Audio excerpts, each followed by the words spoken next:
So I'm Cheska. I've been Lyndon's performance nutritionist across the last year.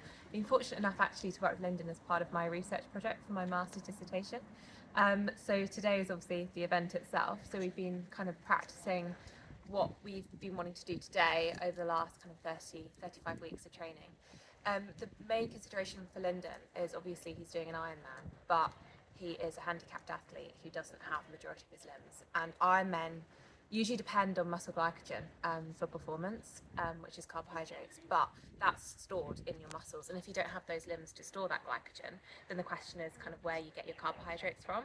So although across the year his training's been very much centralised around able-bodied guidelines and grams per kilogram relatively, which seems to have worked pretty well, potentially a little bit higher protein content required by Lyndon just because of the damage inflicted by stumps during long periods on the bike.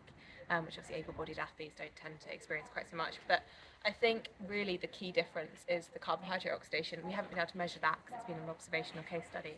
But in the actual, when he's actually performing on the bike or in the race chair, because he cannot store that carbohydrate and it's got to come from somewhere, I think that maybe he actually has a higher need for exogenous carbohydrate intake during performance than perhaps an able-bodied athlete would do, who is better able to store it. I think Lyndon probably relies a lot more on liver glycogen than a lot of people. So that's kind of been the more challenge, kind of seeing what his carbohydrate intake kind of should be for him. So over training we've banked on 60 grams an hour, but actually today I've given him up to 90 just to see how he gets on with it. But that's been composed pretty much of just real foods really. So yeah, and probably the snacks as well that we've been using during his competition, during the Ironman, has been relying on the snacks they've used during his training session and everything. So it mainly composes of trifles, Haribos, fruits, so like strawberries, grapes, toasties, bananas, and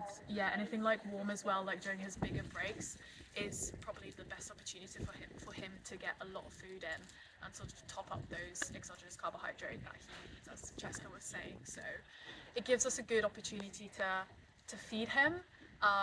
But yeah, in itself, it's definitely a challenge. It absolutely is. We're hoping that we can, or Cheska's hoping at least that she can, yeah, put some guidelines out there for anti-athletes. anti-athletes. Fingers crossed. Yeah.